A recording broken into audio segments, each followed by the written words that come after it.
नमस्कार मित्रों। आज के इस वीडियो में एक बार फिर से आप सभी का बहुत बहुत हार्दिक स्वागत है। हम आशा करते हैं कि आप सभी स्वस्थ होंगे, मस्त होंगे और पूरी तरह से अपनी परीक्षा की तैयारी में व्यस्त होंगे। तो मित्रों, आज के इस वीडियो में हम ऋतकाल से संबंधित कुछ महत्वपूर्ण एवं संभावित प्रश्नों को जानेंगे और इसके साथ ही इन्हें ट्रिक की सहायता से याद करने का भी प्रयास करेंगे। तो जैसा कि स्क्रीन पर आप देख पा रहे हैं, प्रश्न संख्या 151 कि निम्नलिखित में से कौन सी रचना सेनापति की है। इनमें से कौन सी रचना सेनापति की है? रसराज है, कवित रत्नाकर है, राम रसायन है या फिर भाव विलास है। तो धीरे धीरे ढेर सारे भाई बहनों का जवाब आ गया। सर विकल्प बी को लॉक किया जाए। विकल्प B Kavitt Ratnakar is right answer, है ना। कवित रत्नाकर किसकी? बोले सर सेनापत की।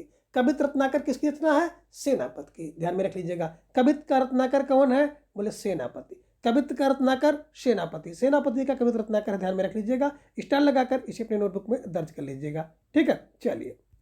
अब प्रश्न संख्या 152 है, काव्य रसायन के रचयिता कौन है? देव, बिहारी, केशवदास या फिर मतीराम। तो ढेर सारे भाई बहनों ने फटाफट जवाब दे दिया। सर विकल्प ए को लॉक किया जाए। विकल्प ए देव इज राइट आंसर, है ना। जो काव्य रसायन है इसके रचयिता ऋतकाल के प्रमुख कवि देव है। देव ने हित हरिवंश के अनन्य संप्रदाय में दीक्षित हुए थे। ध्यान में रख लीजिएगा। ये हित हरिवंश में के संप्रदाय में दीक्षित हुए थे, भी ध्यान में रख लीजिएगा।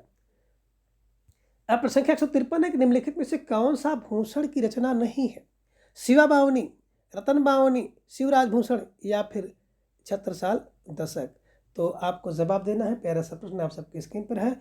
देखिए, बात हम लोग करते तो शिवा बावनी, शिवराज भूषण, छत्रसाल दशक, रतन बावनी इनकी रचना नहीं है, ध्यान में रख लीजिएगा। बल्कि रत्न बावनी की बात हम लोग करते हैं तो केशवदास की रचना है, इसे ध्यान में रख लीजिएगा। रत्न बावनी किसकी है? केशवदास की है। शिवा बावनी, शिवराज भूषण और छत्रसाल दशक भूषण की रचना है, ध्यान में रख लीजिएगा।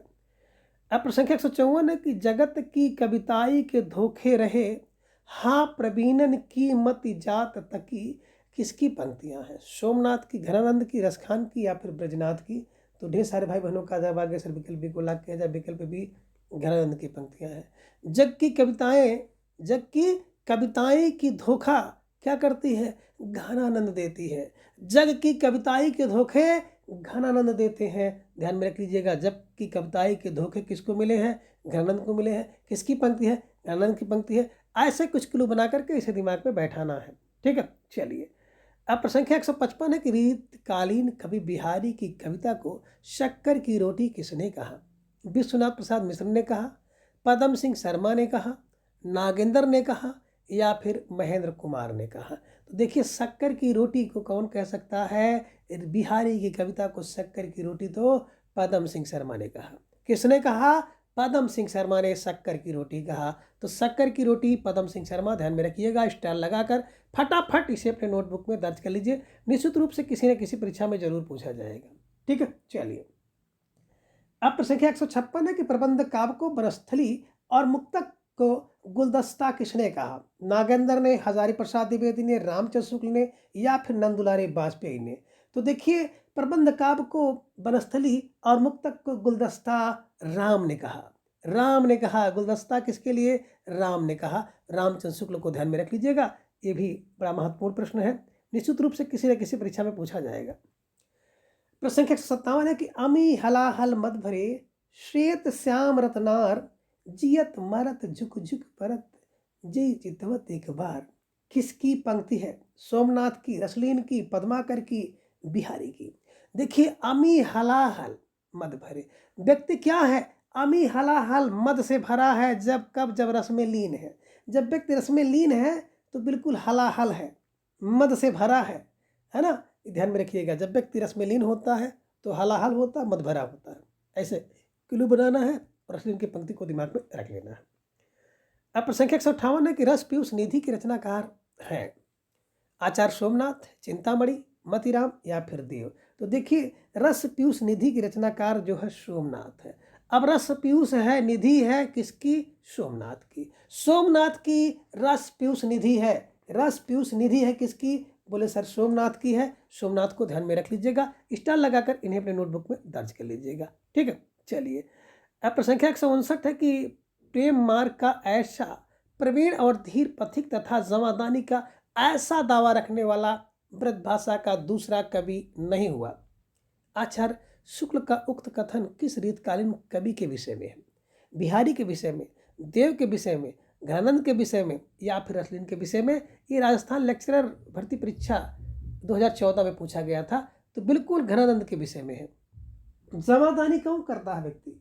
जमादानी का दावा रखने वाला व्यक्ति वही होता है जिसमें घनानंद होगा, जिसमें घना आनंद होगा, उस जमादानी का दावा रखने वाला कभी होगा। और किसने कहा? रामचंद्र शुक्ल ने कहा। किसके लिए कहा है? घनानंद के लिए कहा है, ध्यान में रख लीजिएगा। और मित्रों, जो कथन है, ज़्यादातर कथन आपको शुक्ल जी के पूछे जाते हैं। तो शुक्ल जी के जितने भी कथन हैं मैंने एक जगह इकट्ठा करके अपलोड कर दिया बहुत पहले, आप लोग जाके देख सकते हैं। और हाल में जल्दी ही कुछ और कथन इकट्ठा करके आप सबके सामने प्रस्तुत करने का प्रयास करूंगा। ठीक है, चलिए। प्रश्न संख्या 160 है कि जिस कवि में कल्पना की समाहार शक्ति के साथ भाषा की समाज शक्ति जितनी अधिक होगी, उतना ही वह मुक्तक की रचना में सफल होगा। यह क्षमता बिहारी में पूर्ण रूप से वर्तमान थी। यह कथन मूलतः किस विद्वान का है कि जिस व्यक्ति में, जिस कवि में कल्पना की समाहार शक्ति जितना अधिक होगी? शुक्ल का कथन, आचार्य हजारी प्रसाद द्विवेदी का, आचार्य विश्वनाथ का, या फिर राम कुमार वर्मा का कथन है। तो ढेर सारे भाई बहनों ने बिल्कुल समझ लिया कि देखिए, समाहार की शक्ति होगी जिसमें अधिक, वो बिल्कुल राम का होगा। वो क्या होगा? समाहार की शक्ति जितनी होगी वो राम का होगा। तो जिस कवि में कल्पना की समाहार शक्ति जितनी अधिक होगी वो राम का होगा। रामचंद्र शुक्ल को ध्यान में रख लीजिएगा। ठीक है, चलिए। अब प्रश्न संख्या 161 है कि रीति काल में नीति विषयक काव्यों की रचना इनमें से किसने नहीं की? बिंद ने नहीं किया, गिरधर कविराय ने की नहीं किया, नागरीदास ने नहीं किया, दीनदयाल ने किया। तो देखिए, बिल्कुल सही सटीक जवाब है कि रीत काल में नीति विषयक काव्यों की रचना नागरीदास ने नागरीदास ने नहीं किया। नागरीदास ने नीति विषयक, नागरीदास ने नीति विषयक, ना से नागरी ना से नीति विषयक काव्यों की रचना रीतकाल में नहीं किया है। ठीक है, चलिए। अब प्रश्न संख्या 162 है कि निम्नलिखित में से कौन सी विशेषता रीत मुक्त काव्य यानी कि स्वच्छंदतावादी काव्य की मुख्य विशेषता नहीं है? भावावेग का उच्छल प्रवाह, व्यक्तिपरकता, सब प्रकार की रूढ़ियों से मुक्ति और शैल्पिक चमत्कार प्रदर्शन। जवाब देना है। प्रश्न संख्या 162 आपकी स्क्रीन पे है कि कौन सी विशेषता रीत मुक्त काव्य की नहीं है? बिल्कुल सही जवाब है कि विकल्प डी, शैल्पिक चमत्कार प्रदर्शन जो है रीत मुक्त काव्य का विषय नहीं है। बाकी भावावेग का उच्छल है, व्यक्तिपरकता है, सब प्रकार की रूढ़ियों से मुक्ति है। तो बिल्कुल विकल्प डी इज राइट आंसर। जिन भाई बहनों ने विकल्प डी का चुनाव किया था, बिल्कुल सही जवाब, बेहद सुंदर तैयारी आप सबकी यहाँ पर दिख रही है। निश्चित रूप से आप सब लाख लाख बधाई के पात्र हैं। ये लीजिए प्रश्न संख्या 163 आपकी स्क्रीन पर, हिंदी काव्य शास्त्र की निम्नांकित कृतियों का सही कालानुक्रम है। ये में आप देख रहे हैं, रसिक प्रिया, कविकुल कल्पतरु, काव्य निर्णय, रसरहस। रसिक प्रिया, कवि कुल कल्पतरु, रसरहस्य और काव्य निर्णय। फिर रसरहस्य है, काव्य निर्णय है, कविकुल तरु और रसिक प्रिया। कवि कल्पतरु, रसिक प्रिया, काव्य निर्णय, रसरहस्य। इसके हिसाब से अगर देखेंगे तो सबसे पहले आपको मिलेगा विकल्प बी, रसिक प्रिया, 1591 में केशवदास की रचना है। उसके बाद आपको मिलेगा कवि कुल कल्पतरु, चिंतामणि का, कवि कुल तर की चिंतामणि 1650 का। रस का रहस्य कुलपति लेते हैं, 1670 में है। और काव्य निर्णय 1746, भिखारी भी आजकल काव्य का निर्णय लेते हैं। तो ये भी आपको ध्यान में रखना होगा। ठीक है, चलिए। तो इसके हिसाब से विकल्प बी, रसिक प्रिया, कवि कल्पतरु, रसरहस और काव्य निर्णय सही होंगे, ध्यान में रखिएगा। ठीक है, चलिए आगे। प्रश्न संख्या 164 है कि निम्नलिखित लक्षण ग्रंथों को उनके आचार्यों के साथ सुमेलित कीजिए। ये प्यारा सा प्रश्न आपकी स्क्रीन पर है और निश्चित रूप से यहाँ से कोई ना कोई प्रश्न आपकी परीक्षा में जरूर फंसेगा। वो अलग बात है कि इस प्रश्न का को तोड़ मरोड़ कर आपके सामने पेश किया जाए। सूची 1 में आप देख रहे हैं रचना, सूची 2 में रचनाकार। तो जिनमें आप देख रहे हैं कवि कुल कल्पतरु। अब देखिए, कवि कुल को तर चिंता होती है, कवि कुल को चिंता होती है, तो चिंता फर चिंतामणि की रचना है। ललित ललाम, जिसके मत में राम है उसका ललित ललाम है ना। भाव विलास है ना, काव्य का निर्णय भिखारी लेते हैं। भाव का विलास महाराज जसवंत सिंह का है। तो इसके हिसाब से आप देखेंगे, थोड़ी भाव विलास देव का है, भाव विलास, भवानी विलास, रस विलास देव का है ना। तो बिल्कुल आपने यहाँ पे देखा कि 4 1 5 और 2, 4 1 5 2, यहाँ पे देख लेते हैं। एक का 4, ललाम का 1 4 1, इसके बाद 5 और फिर 2, यानी कि विकल्प ए इज राइट आंसर है। जिन भाई बहनों ने विकल्प ए का चुनाव किया था बिल्कुल सही जवाब। बेहद तैयारी आप सबके यहाँ पर दिख रही है, निश्चित रूप से आप सब बधाई के पात्र हैं। दूसरा, ये भी बड़ा महत्वपूर्ण प्रश्न है कि निम्नलिखित काव्य ग्रंथों को उनके कवियों के साथ सुमेलित कीजिए। गंगा लहरी, इश्कनामा, विरह लीला, शिवा बावनी और भूषण पद्माकर, बोधा गगन सुंदर। तो देखिए, गंगा की लहरी क्या है? बोले पद्माकर की। गंगा लहरी किसकी? बोले सर पद्माकर की। इश्क नाम है बोध कराने का, इश्क नामा बोधा का, इश्क का नाम ही है बोध कराना। और विरह की लीला घनी होती है, घनानंद की। शिवा बावनी भूषण की, शिवा बावनी किसकी? बोले सर भाषण की, भूषण की, ध्यान में रख लीजिएगा। तो इसके हिसाब से 2 3 4 और 1, 2 3 4 और 1 कहीं पर आपको दिख रहा है 2 3 4 और 1, तो 2 3 4 और 1 विकल्प सी में दिख रहा है। बिल्कुल सही, सी विकल्प इज राइट आंसर, बिल्कुल सही कर लीजिए। अब प्रश्न संख्या 166 है कि इनमें से किस विकल्प में सभी ग्रंथ लक्षण हैं? ए में देख रहे हैं कवित रत्नाकर, काव्य रसायन, रतन हजारा, ललित ललाम। बी में है भाषा भूषण, ललित ललाम, काव्य कुलत्रप, काव्य रसायन। सी में ललित ललाम, काव्य कुलत्रप, ठाकुर ठसक, रतन हतारा, वीर वागीश, भाषा भूषण, काव्य रसायन, कवित रत्नाकर। तो इसके हिसाब से अगर देखा जाए 166 का, तो बिल्कुल सही जवाब आप सबका आगे से विकल्प बी को लाग किया जाए। विकल्प बी में आपने देखा भाषा भूषण है, किसका? जसवंत का, भाषा भूषण। ललित ललाम, जिसके मति में राम होंगे, ललित ललाम, ध्यान में रख लीजिएगा। कवि कुल्प कल्प तरु की चिंता होती, चिंतामणि का।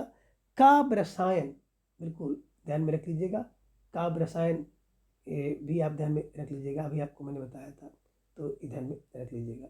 ठीक है, चलिए आगे। तो विकल्प बी इज राइट आंसर। जिन भाई बहनों ने विकल्प बी का चुनाव किया था बिल्कुल सही जवाब। बेसुंदर तैयारी आप सबके यहाँ पर दिख रही है, निश्चित रूप से आप सब बधाई। बिल्कुल काव्य रसायन देव का था, अभी मैंने आपको बताया था देव का, निश्चित रूप से बधाई के पात्र हैं। तो भाषा भूषण जसवंत का, ललित ललाम मतिराम का, काव्य कुल कल्पतरु चिंतामणि के, काव्य रसायन देव का, काव्य रसायन देव का है ना, इसलिए इस पर जोर दे रहे हैं। हो सकता है कि ये प्रश्न आपके किसी परीक्षा में पूछ ले तो आपके लिए सही बन जाए। ठीक है, चलिए अब प्रश्न संख्या 167 है कि नीचे दी गई रचनाओं के आधार पर उत्तर दीजिए। ए में पहली रचना है अष्टयाम, दूसरी रचना अलंकार माला, तीसरा राग रत्नाकर और चौथा अंग दर्पण। किस विकल्प की सभी रचनाएं देव की नहीं है? 1 और 2, बी में देख रहा 2 और 3, सी में 3 और 4, या फिर डी में 2 और 4।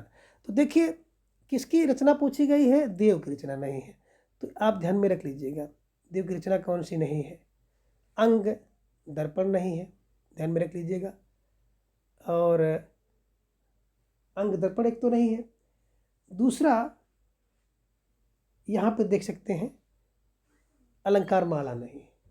तो इसके हिसाब से देव की रचना जो है अष्टयाम बन गई और राग रत्नाकर बन गई। 1 3 और 2 4 नहीं है। तो जिन भाई बहनों ने विकल्प टी का चुनाव किया था बिल्कुल सही जवाब। बेसुंदर तैयारी आप सबके यहाँ पर दिख रही है, निश्चित रूप से आप सब लाख लाख बधाई के पात्र हैं। अब प्रश्न संख्या 168 है कि किसी कवि का यश उनकी रचनाओं के परिमाण से हिसाब से नहीं होता बल्कि गुण के हिसाब से होता है। शुक्ल का यह कथन किस रीतकालीन कवि के संबंध में है? सेनापति, पद्माकर, बिहारी या फिर भूषण। अब देखिए मित्रों, यहाँ पर प्रश्न भी आपको संकेत कर रहा है कि सबसे कम काव्य किसने लिखा है। तो सबसे कम काव्य बिहारी ने लिखा, केवल एक काव्य बिहारी से सही लिखा है, इसलिए बिहारी के बारे में शुक्ल जी ने कहा है विकल्प सी इज राइट आंसर। जिन भाई बहनों ने विकल्प सी का चुनाव किया था एकदम शानदार जवाब आपका है। अब प्रश्न संख्या 169 जन्मकाल के अनुसार इन कवियों का सही कालानुक्रम है। ये में देख रहे हैं कि देव, केशव, चिंतामणि, देव और पद्माकर, केशव, चिंता, देव, पद्माकर, चिंतामणि, केशव, पद्माकर, देव, और केशव, पद्माकर, चिंतामणि, देव। तो देखिए एक तो चिंतामणि जो है, चिंता भी मत में जड़ी है, तो चिंता तो हमेशा मतिराम से पहले आएंगे, ध्यान में रख लीजिएगा, है ना, ये ध्यान में रखिएगा। और चिंतामणि से पहले हमेशा केशव रहेंगे, तो ध्यान में रख लीजिएगा ये और ये दो। अब दोनों में आपको यहाँ पर थोड़ा सा देखना होगा, पहले केशव, केशव के बाद तब चिंतामणि आते हैं, चिंतामणि, चिंतामणि के बाद देव है, देव के बाद पद्माकर है। विकल्प बी इज राइट आंसर, ध्यान में रख लीजिएगा। सबसे पहले क्या होता है, केशव। केशव जब आएंगे तो केशव क्या करेंगे, चिंता को दूर करेंगे, चिंता को दूर करेंगे तो देव कहाएंगे, और देव कहाएंगे तो पद्माकर हो जाएंगे। ऐसे कुछ क्लू बना करके इनको ध्यान में रख लेना है, ठीक है। चलिए, अब प्रश्न संख्या 170 की स्थापना ये है कि इस काल को ऋत काल कहने में किसी प्रकार का अव्यक्ति दोष ना होगा। तरकार है क्योंकि प्रत्येक कवि इसमें श्रृंगार को न्यून अधिक रूप में ग्रहण किया जाना भी तो एक विशेष प्रकार की रीति ही है। अब कथन कह रहे हैं कि ए और आर दोनों सही है, ए और आर दोनों गलत है, ए सही आर गलत, या ये गलत आर सही। तो इसके हिसाब से सही जवाब आपको देना है, और आप सबने सोच विचार कर पहले ही दे दिया कि सर विकल्प ए को लॉक किया जाए। विकल्प ए और आर दोनों सही इज राइट आंसर। इस तरह के ज़्यादातर प्रश्नों में आर दोनों सही होता है, या फिर ये सही है आर इसकी सही व्याख्या नहीं है, एकदम बिल्कुल ध्यान में रख लीजिएगा, ठीक है। चलिए, अब प्रश्न संख्या 171 है कि निम्नांकित में से किस ग्रंथ में सही काव्यांगों का विवेचन यानी कि सर्वांग विवेचन किया गया है। रसविलास में, ललित ललाम में, शिवराज भूषण में, कवि कुल कल्पतरु में। तो आपका जवाब प्यारा सा आ गया कि सर सर्वांग जो निरूपण है ना, वो कवि कुल कल्पतरु किसका, चिंतामणि का है। ललित ललाम जिसके मत में उस राम है, ललित राम। रस का विलास बिल्कुल देव का, देव रस में विलास करते हैं। शिवराज भूषण, तो भैया भूषण लगा तो भूषण का है, ध्यान में रखिएगा। विकल्प डी को आप लोग याद कर लीजिएगा, ठीक है। चलिए, प्रश्न संख्या 172 की निम्नलिखित में से कौन सा ग्रंथ मतीराम द्वारा नहीं रचा गया। रस का राज, सिंगालक्षण, रस रहस्य, साहित्य सार। तो पहले देखिए, रस का रहस्य कुलपति लेते हैं, कुलपति का रस रहस्य है, ध्यान में रख लीजिएगा। रसराज, जड़ ग्रंथ, लक्षण श्रृंगार और साहित्य सार ये रचनाएं जो है मतीराम द्वारा लिखी गई हैं, ध्यान में रख लीजिएगा। अब प्रश्न संख्या 173 है कि उनकी विरहताप की अत्युक्तियों में दूर की सूझ और नाजुक ख्याली बहुत कुछ फारसी की शैली है। शुक्ल जी का यह कथन किस कवि के विषय में है। जायसी के विषय में, बिहारी के विषय में, सूरदास के विषय में, या फिर घनानंद के विषय में है। तो प्रश्न संख्या 173 के हिसाब से आप सबका सही जवाब आ गया कि सर विकल्प बी को लॉक किया जाए। विकल्प B Bihari is right answer. विरह ताप की अत्युक्ति है ना, विरह ताप की उत्पत्ति, बा से विरह ताप, पा से बिहारी की, ध्यान में रख लीजिएगा। शुक्ल जी ने बिहारी जी के बारे में कहा। अब प्रश्न संख्या 74 प्यारा सा प्रश्न आपके स्क्रीन पर है, थोड़ा सा इसको हमको छोटा करना पड़ेगा। अब आ गया आपके स्क्रीन पर, है ना। हिंदी रीति ग्रंथों की परंपरा चिंतामणि त्रिपाठी से चली, अतः ऋतकाल का आरंभ उन्हीं में से मानना चाहिए। इस कथन की लेखक हैं आचार्य रामचंद्र शुक्ल हैं, आचार्य हजारी प्रसाद द्विवेदी हैं, जॉर्ज गियर्सन हैं, या फिर विश्वनाथ प्रसाद मिश्र हैं। तो 174 के हिसाब से आपको जवाब देना है, और धीरे धीरे आप सभी का जवाब भी आ गया कि सर विकल्प ए को लॉक किया जाए। विकल्प ए आचार्य Ramchandra Shukla is right answer, बिल्कुल सही जवाब। बेहद तैयारी आप सबके यहाँ पर दिख रही है, निश्चित रूप से आप सब बधाई के पात्र हैं। अब प्रश्न संख्या 175 है कि भूषण बिनु न विराजई कविता बनिता मित्य। उक्ति में कवि केशव ने अपनी कैसी अभिरुचि प्रकट की है।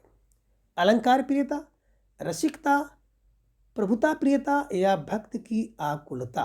तो भूषण बिन न विराजई कविता बनिता मित्य ने किसकी बात की है, तो अपनी अलंकार प्रियता की बात की है। विकल्प ए अलंकार प्रियता इज राइट आंसर। अब प्रश्न संख्या 176 है कि महाराज जसवंत सिंह के द्वारा रचित लक्षण ग्रंथ का नाम क्या है। भाषा भूषण, अलंकार रत्नाकर, भूषण चंद्रिका, आनंद विलास। तो महाराज जसवंत सिंह का क्या है, जस का क्या है, भाषा भूषण। भाषा भूषण जसवंत सिंह का भाषा भूषण, ध्यान में रख लीजिएगा। जसवंत सिंह का भाषा भूषण ही है, ध्यान में रख लीजिएगा, ठीक है। चलिए, प्रश्न संख्या 177 है कि अली कली ही सो बंधु आगे कौन हवाल। उक्ति में कब बिहारी का कौन सा रूप प्रकट हुआ है। दार्शनिक रूप, प्रवचनकर्ता रूप, उद्बोधक रूप, नीतकार रूप। तो 177 के हिसाब से आ गया कि सर विकल्प सी को लॉक किया जाए। विकल्प सी उद्बोधक रूप इज राइट आंसर। अब प्रश्न संख्या 178 है कि जयपुर नरेश जगत सिंह के आश्रय में रहते हुए पद्माकर ने कौन सा लक्षण ग्रंथ लिखा था? जगत विनोद, राम रसायन, हिम्मत बहादुर बिरदावली या फिर प्रबोध 50। तो 178 का जवाब भी आप सबका आ गया सर विकल्प ए को लॉक किया जाए। विकल्प ए जगत विनोद पद्माकर का, हिम्मत बहादुर पद्माकर की है, प्रबोध 50 का है, ये राम रसायन देव की रचना है। ये भी थोड़ा सा ध्यान में रख लीजिएगा। ठीक, चलिए अब संख्या 179 है कि रामचंद्र शुक्ल ने पद्माकर की भावमूर्ति विधायिनी कल्पना की प्रशंसा क्यों की? यह है कि भाषा की ललित पदावली के कारण, बी है लाक्षणिक शब्दों की छटा के कारण, सी है सुंदर कोमल भाव तरंग के कारण, और डी है कि इन तीनों गुणों से युक्त शैली के कारण। तो अब 179 का जवाब आ गया, विकल्प डी को लॉक किया जाए। इन तीनों गुणों से युक्त शैली के कारण जो है रामचंद्र शुक्ल ने पद्माकर की भावमूर्ति विधावना की, इन तीनों, विकल्प डी इज राइट आंसर। ठीक है, चलिए अब प्रश्न संख्या 180 है कि निम्नलिखित में से कौन सी रचना घनानंद की नहीं है? इस्कलता, सुजान हित, वियोग बेल, रस विलास। तो आप सबका जवाब आ गया कि सर विकल्प डी को लॉक किया जाए। रस विलास घनानंद की रचना नहीं है बल्कि देव की रचना है। यही विकल्प गलत है। इसकी लता घनी होती, सुजान हित घनी होता है, योग की बेली घनी होती है। घनी फल घनानंद जी की रचनाएं है, ध्यान में रख लीजिएगा। अब प्रश्न संख्या 181 है कि नेकी दई अनाकनी फीकी परी गुहारी, तेजो मनो तारन बिरधु बारक वारन उतारी। बिहारी के इस दोहे में व्यक्त भाव क्या है? कि दई नई अनाकनी फीकी परी गुहार, श्रृंगार, नीति, भक्ति या फिर प्रकृति चित्रण। तो आप सबका जवाब भी आ गया कि सर इसमें भक्ति है। नई दी नीकी दई अनाकनी फीकी, तो भक्ति है। फीकी क्या है? बोले सर भक्ति है, फीकी भक्ति है। अब संख्या 182 है कि कुंदन को रंग फीके लागे झलके अति अंगन चार गुराई। यह पंक्ति किसकी है? मतिराम की, बिहारी की, भूषण की, देव की। तो देखिए कुंदन का रंग फीका कब लगता है? जब मति में राम हो। तो मतिराम जी की पंक्ति है, कुंदन का रंग फीको लगो कब? जब मति में राम होंगे तो कुंदन का रंग भी फीका लगेगा। चमचमा चंचल नयन, बिच घूंघट पचमी चमचमा चंचल नयन, बिहारी का। दारा की दौर, भूषण की। अपनी अपनी रीत के काब कभी रीत, देव जी की पंक्ति है, ध्यान में रख लीजिएगा। अब संख्या 183 है कि उत्तर मध्यकाल को रीतिकाल नाम दिया है। किसने दिया? हजारी प्रसाद ने दिया, राम कुमार वर्मा ने दिया, मिश्र बंधु ने, आचार्य रामचंद्र शुक्ल ने। मैंने आपको बताया था ना कि रीति काल बन गई राम के लिए, तो रामचंद्र शुक्ल का रीतिकाल ध्यान में रख लीजिएगा। उत्तर मध्यकाल को इन्होंने रीतिकाल कहा है। रीतिकाल गियर्सन का, श्रृंगार पूरा विश्वनाथ ने कहा है, रसाल कलाकाल रमाशंकर शुक्ल रसाल ने कलाकाल कहा है। तो ऐसे कुछ किलो बना के सबको बैठाना है। आगे है कि इंद्रजीम जिम्भ पर बांडव सुडम्ब पर रावण सदम्ब पर रघुकुल राज हैं। ये पंक्ति है भूषण की, बिहारी की, कविदेव की, आलम की। तो भूषण की पंक्ति है, ध्यान में रख लीजिएगा। स्टार लगाकर इसे फटाफट अपने नोटबुक में दर्ज कर लीजिएगा। ठीक है, चलिए अब संख्या 185 है कि जगत विनोद किस कवि की रचना है? घनानंद की, बिहारी लाल की, पद्माकर की, मतिराम की। तो जगत में विनोद कौन करेगा? जो पद्म करेगा। जो पद्माकर करेगा वही जगत विनोद करेगा। जगत में विनोद पद्माकर करते हैं। रीत मुक्ति धारा के प्रमुख रहा नीति कथन, भक्ति भावना, श्रृंगार चित्रण, आश्रयदाता का गुणगान। तो 186 के हिसाब से आपका आ गया कि सर विकल्प सी को लॉक किया जाए। श्रृंगार चित्रण इज राइट आंसर। रिक्त मुक्त धारा का प्रमुख प्रधान रहा श्रृंगार चित्रण। अब संख्या 87 है कि देवकृत देवचरित किसके जीवन से संबंधित है? प्रबंध काव्य है। राम के, कृष्ण के, इंद्र के, शिव के। तो देव का देवचरित जो है ना वो कृष्ण से संबंधित है। विकल्प B Krishna is right answer, ध्यान में रखिएगा। कोकसार किसकी रचना है? आलम की, बोधा की, घनानंद की या फिर ठाकुर की। विकल्प सी कोक का सार घना आनंद देता है। कोक का सार घना आनंद देता है, घनानंद की रचना है, ध्यान में रख लीजिएगा। ठीक है, इनकी अन्य रचनाएं हैं सुजान सार, इस्कलता, वियोग बेल, कृपा कंद रसकेल, वल्ली, यमुना नस, यमुना यस, विरह लीला, है ना। तो सब ध्यान में रखिएगा। बिहारी ससाई की टीका लाल चंद्रिका के नाम से किसने की? लल्लू लाल, जगन्नाथ दत्त रत्नाकर, सूरत मिश्र या फिर अंबिका दत्त व्यास। तो लाल चंद्रिका लल्लू लाल की, लाल चंद्रिका लल्लू लाल की। किसकी? बिहारी ससाई की टीका लाल चंद्रिका नाम से लल्लू लाल ने किया था। अब संख्या 190 है कि बोधा का असली नाम क्या था? बुधिराम, सुबोध चंद्र, बुद्धिसेन प्रमोद चंद। तो बोधा का जो मूल नाम था बुद्धिसेन। विकल्प सी इज राइट आंसर। जिन भाई बहनों ने विकल्प सी का चुनाव किया बिल्कुल सही जवाब और बेहद सुंदर तैयारी आप सबके यहाँ पर दिख रही है।